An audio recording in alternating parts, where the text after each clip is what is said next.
오랜 기간 회파되었던 예루살렘을 다시금 회복했지만 지도자인 느헤미야가 없는 그 사이에 다시 예루살렘, 하나님의 백성들의 신앙은 이전에 타락했던 그 시절로 돌아가 버립니다. 그 중에서 오늘에 또 있었던 문제는 뭐냐면 안식일에 대한 순종이 무너진 것입니다. 15절 말씀을 보면은 그때 내가 본즉 유다에서 어떤 사람이 안식일에 술틀을 밟고 곡식단을 나귀에 실어 운반하며 포도와 무화과와 여러 가지 짐을 지고 안식일에 예루살렘에 들어와서 음식물을 팔기로 그날에 내가 경계하였고, 여기에 보면 유다에서 어떤 사람이 안식일에 술틀을 밟았다라고 되어 있는데, 이게 원어로 보면요, 이게 복수형입니다. 한 사람이 지금 안식일에 무슨 일을 한 것이 아니라 여러 사람입니다. 그래서 지금 이 안식일을 범한 이 사건, 이 일은 어느 특정한 소수의 사람의 잘못이 아니라 전체 예루살렘에 사는, 그리고 이스라엘 백성들 전체가 안식일에 대해서 이게 개념이 해이해져서 안식일을 제대로 지키지 못하고 않고 하나님께서 하지 말라고 하는 일을 안식일에 하고 있었다라는 것을 우리가 짐작할 수 있는 겁니다. 그런데 이날에 무엇을 했냐면 술틀을 밟기도 하고 또 안식일에 누군가가 물건을 팔았다는 겁니다. 한번 생각해 보십시오. 안식일 날 다른 날도 다 있고, 안식일은 원래 이스라엘 백성들 사이에서 하나님께서 명하신 날이기 때문에 그 어떠한 일도 하지 않았습니다. 그런데 이날에 장사를 하는 사람이 들어왔다.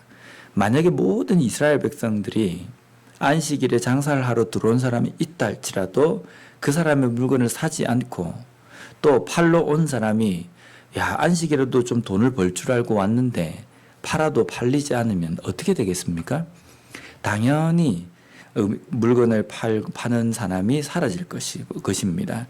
그런데 지금 안식일에 물건을 사고 파는 일이 지속적으로 진행되고 있었다라는 것은 파는 사람들도 있었고 또 거기에 말해서 사는 사람들도 있었기 때문입니다. 그래서 이것은 파는 사람들만의 잘못도 아니고 모든 이스라엘 전체, 예루살렘에 살고 있는 그 백성들, 하나님의 백성들의 신앙적인 문제라는 겁니다. 우리가 안식일에 대한 개념을 우리가 좀 생각해 보면 구약 성경에 하나님께서 안식일을 언제로 정하셨냐면 6일 동안 그 세상을 천지를 창조하시고 마지막 7일째를 쉬셨습니다. 그리고 이날에 이날은 거룩하게 구별해서 쉬어야 한다. 그래서 너의 수중에 있는 종이나 자녀나 그리고 심지어 짐승이나 객이나 이런 사람들도 안식일에는 쉴 수 있도록 하라 라는 것이 안식에 담긴 첫 번째 의미입니다. 근데 또 한 가지 그냥 단순하게 쉬는 것으로 끝나는 것이 아니라 하나님께서는 이날을 거룩하게 구별하셨습니다. 그리고 이스라엘 백성들에게 거룩하게 구별하여서 지키라라고 명령하셨습니다. 우리가 하나님의 말씀, 하나님의 명령은 무엇 때문에 지켜야 되는가? 어떤 이유 때문에 지켜야 되는가? 이것을 논하기 전에 하나님께서 하라, 하나님께서 하지 말라라고 하신 그 자체가 계명이 되는 겁니다. 왜 우리가 안식일을 지켜야 합니까? 라는 것을 따지기 이전에 하나님께서 안식일을 거룩하게 구별해서 지키라 하셨기 때문에 하나님의 명령입니다. 그래서 우리는 이 안식일을 이스라엘 백성들은 이 안식일에 대해서 하나님께서 명령하신 명령으로 생각하고 지켜야 되는 겁니다. 근데 이 안식일을 지킬 때에 하나님께서 쉼을 위해서 지키라라고 하신 것도 있고 또 한 가지는 거룩하게 구별해서 지키라, 하나님께 드리라는 겁니다. 그날을 어떻게 하나님께 드릴 수 있습니까? 일주일 동안 우리가 사는 동안에 일반 다른 날에는 우리가 먹고 살고 우리의 기본적인 어떤 일을 하는데 바쁩니다. 그래서 그 바쁜 생활 가운데 하루를 구별하여서 하나님께서 우리에게 주신 은혜와 또 하나님께서 특별하게 우리로 하여금 쉬게 하신 이 날에 대해서 깊이 묵상하며 하나님을 찬양하는 날로 삼으라는 겁니다. 근데 여기에 우리가 주의해야 될 것은 뭐냐면 안식일을 구별해서 지키라고 했기 때문에 다른 날은 우리 마음대로 전혀 그냥 믿음에 대해서 생각하지 않고 하루 구별한 날만 우리가 그렇게 생각하고 지키면 되느냐? 그렇지는 않습니다. 하루 이날을 지키고 멈춰서서 우리가 우리의 삶을 돌아보는 것은 우리에게 주신 모든 삶, 모든 인생의 순간순간이 하나님께서 주신 것이고 하나님 것입니다라는 고백이 그 속에 담겨 있어야 된다는 겁니다. 그런데 이 안식일에 대해서 이스라엘 백성들이 그것을 깨닫지 못하고 지키지 않았다라는 것은 엄연한 하나님의 말씀에 대한 불순종입니다. 하나님께서는 안식일에 대해서 어떻게 보셨냐면요. 이스라엘 백성들이 애굽에서 나와서 광야 생활할 때에도 만나를 주실 때에도 안식일에는 내리지 않으셨습니다. 왜 내리지 않으셨느냐면 하나님께서 이 안식일은 거룩하게 지켜서 다시금 우리가 살아가는 우리의 삶 모든 것들 가운데 베풀어 주신 하나님의 은혜에 대해서 생각하고 그리고 모든 날을 하나님께서 나에게 주셨다라는 것을 고백하며 하나님을 찬양하고 높이는 그날로 삼으라고 우리에게 주셨다는 겁니다. 그러면 이 안식일에 대한 개념이 오늘날 우리에게는 어떻게 되어야 하는가? 먼저 안식일의 주인은 인간도 아니고 그 어떠한 것도 아니고 안식일의 주인은 예수님이십니다.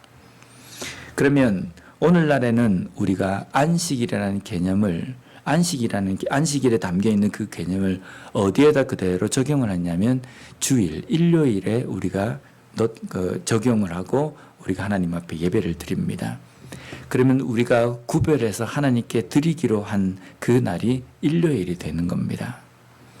근데 어떤 사람들은 안식교 같은 경우는 안식일이 하나님께서 명령하신 날이기 때문에 토요일을 지켜야 한다. 개신교에서는 아니다. 일요일을 지켜야 한다. 이렇게 이야기하는데 이것도 잘못됐습니다. 토요일을 지키든지 일요일을 지키든지 날이 중요한 것이 아닙니다. 그 날이 무슨 날인지를 제대로 생각하는 겁니다. 안식일을 지키라는 것은 하나님께서 말씀하신 안식일을 지키라는 개념을 오늘날 우리가 가져와서 지킨다는 것은 안식일의 주인이신 예수 그리스도, 예수님께서 우리에게 베풀어 주신 그 은혜를 묵상하고 깨닫고 다시금 돌아보고 감사하고 찬양하는 날입니다. 그럼 이 주님께서 우리를 구원하신 그 구원의 은혜를 토요일만 생각하면 되고 일요일만 생각하면 됩니까?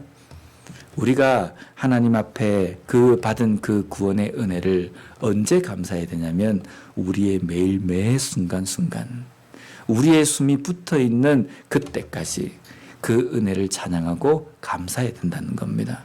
그래서 오늘날에는 안식일을 지켜야 된다. 안식이라는 개념을 우리가 어떻게 적용해서 지켜야 되는가라고 말한다고 한다면 그것을 말한다고 한다면 일요일만이 아니라 우리의 삶 전체입니다. 모든 순간이 이 안식에 담아주신 하나님의 그 뜻을 생각하고 지키는 것입니다. 내 시간은 내 것이 아니라 하나님의 것이다. 하나님께서 나에게 주셨기 때문에 매 순간 하나님을 예배하고 하나님을 찬양하고 하나님께 감사하며 높이는 그러한 삶을 산다라는 각오와 결단이 우리의 삶에서 있어야 된다는 겁니다. 우리는 그 중에서도 특별히 주일을 우리가 구별해서 하나님께 예배드리는 날로 정했습니다. 그렇다고 한다면 주일이라는 그 예배의 시간도 우리에겐 구별된 소중한 시간입니다. 이 소중한 시간에 일주일 동안 찌들렸던 그 생각으로 그냥 일요일 하루 내가 1시간 와서 예배드리면 나의 신앙의 모든 부분들이 다 해소된다. 그렇게 생각하고 드리는 것이 아니라 정말 이 예배가 왜 드려지는 것이며 누구에게 드리는 것이며 어떤 마음으로 우리가 예배를 드려야 하는지 다른 시간보다 더 구별되게 우리가 생각하며 하나님 앞에 집중해서 드릴 수 있는 그런 삶이 되어야 된다는 겁니다. 다시 한번 하나님께서 우리에게 주신 그 안식일에 대한 개념을 깊이 묵상하며 그 안식일의 주인이 되신 예수 그리스도의 그 죽으심과 그리고 우리를 구원해 주신 그 구원의 은혜를 다시 한번 매 순간순간마다 묵상하고 다 감사하며 높이며 살아가는 그러한 삶을 살아가는 우리 모두가 되었으면 좋겠습니다. 기도하겠습니다.